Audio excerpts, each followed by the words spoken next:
everyone, my name is Brittany. Welcome back to my channel. Today I'm going to be doing a reading wrap-up for the month of January. I know I have been off of YouTube for about a month and a half. I needed to take some time for myself outside of making videos where I didn't feel any sense of obligation.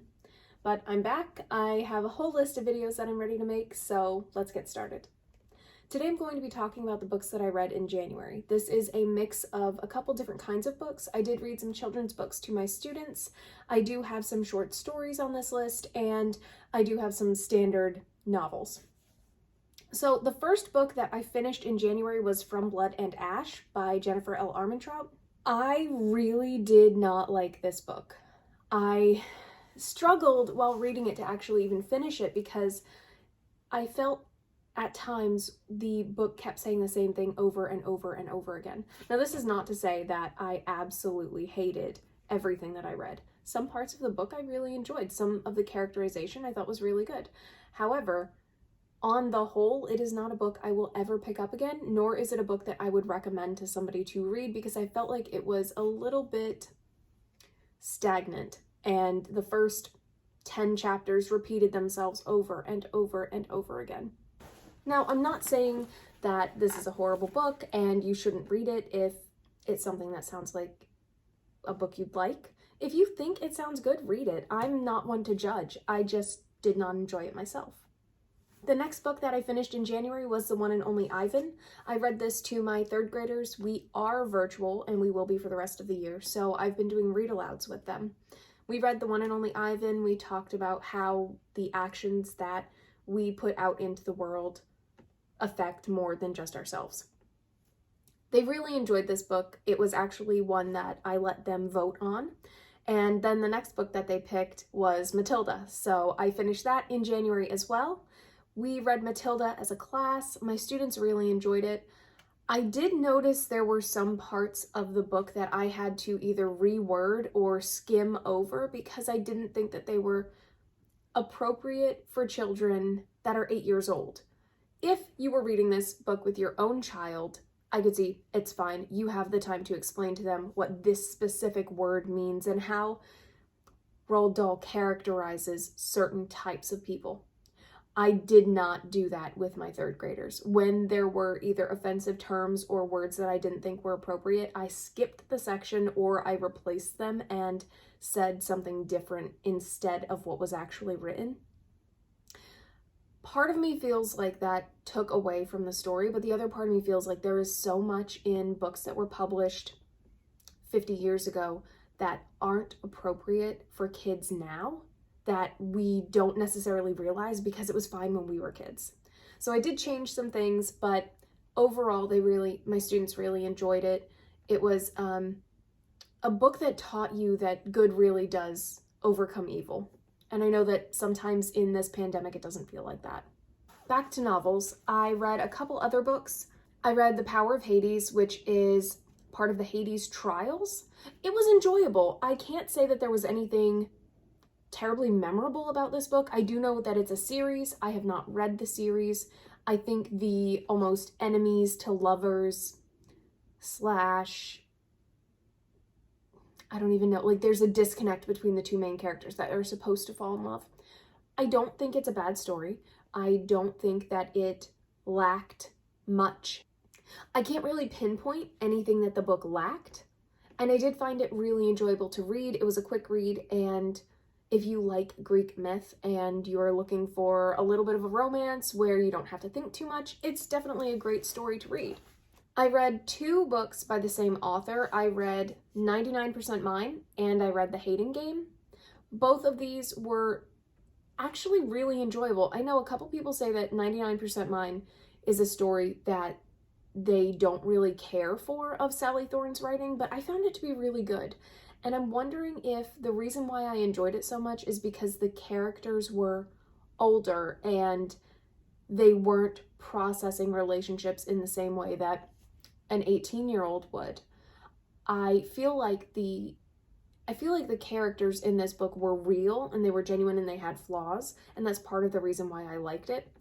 There were some adult parts of the book But overall, I thought it was a really well done story, and I did read through it fairly quickly. The Hating Game, on the other hand, is definitely a book that I would read again. It was really good. I heard somebody say that it's either a Netflix show or it will be a Netflix show or something like that. I have not done much research into that, but I could easily see how it would be a really enjoyable show to watch. I don't know where they'd go beyond a first season because there isn't really that much detail, but The Hating Game is probably up there with one of the books that I enjoyed the most so far this year. I can't say that it's a favorite because there were little bits and pieces in the story that made me feel like this is your typical romance novel. This person is a really flat character. Why would the female character say certain things? And there were just little bits and pieces that rubbed me the wrong way. So it's definitely not a 5-star read for me. But overall, it is something I'd pick up again if I was ever lacking something to read and wanted something quick and easy. But I don't think I'll ever purchase this book. I did get it from my library, and I'm glad that I didn't go out and buy it because I feel like I would have have a little bit of regret just in how I responded to some of the things in the book. Again, I'm not telling you don't read it. I thought it was really great. It's an inter-office romance where these two people, under the assumption of hating each other, create a hostile work environment for one another. However, it does deal a lot with miscommunication, and I found that part frustrating because I wanted to yell at the characters, no, that's not what's going on. But overall, it was enjoyable. If you are looking for something quick and easy, I do suggest it.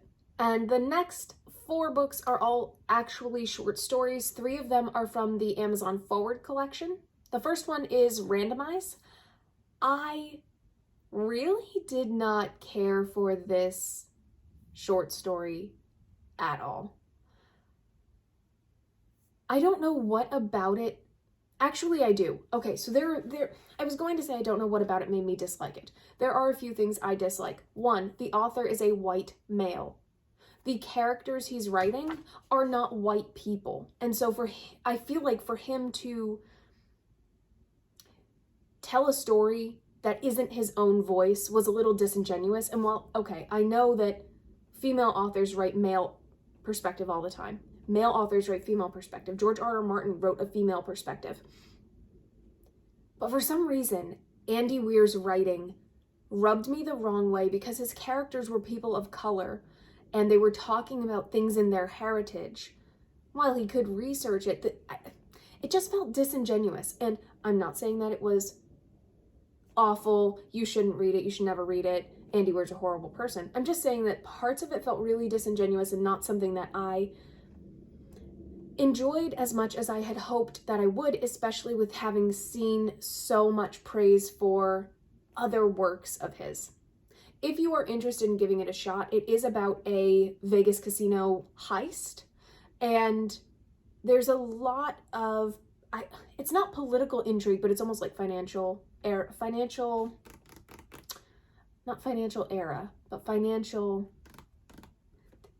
it's not political intrigue, but it reads like political intrigue.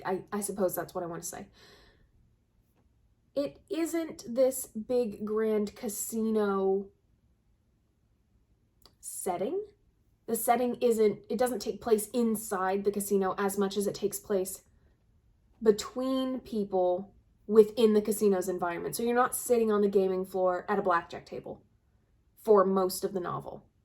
I just didn't like it, and I'm allowed to not like it. I'm allowed to have a reason for not liking it, and I'm allowed not to have a reason for not liking it. So I have to remind myself that. I also read Snowflakes by Ruth Ware. It was fine.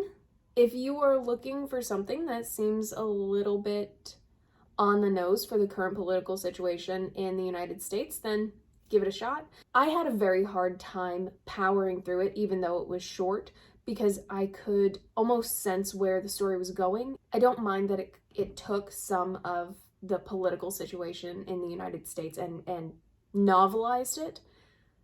What bothered me about it most is that I read to escape. I don't read to to see what's going on right now, or I read to learn things. And I didn't feel like I learned anything. I felt like it was a fictionalization of what's happening in the United States right now with people who are so embedded in these conspiracy theories. So it was a little bit hard for me to read. So it was a little bit of a disappointing read for me. And then the last short story, I know I said I had 4, but I actually only have 3. The last short story that I read in January was Emergency Skin by N.K. Jemisin. This is by far the best thing I have read since January 1st.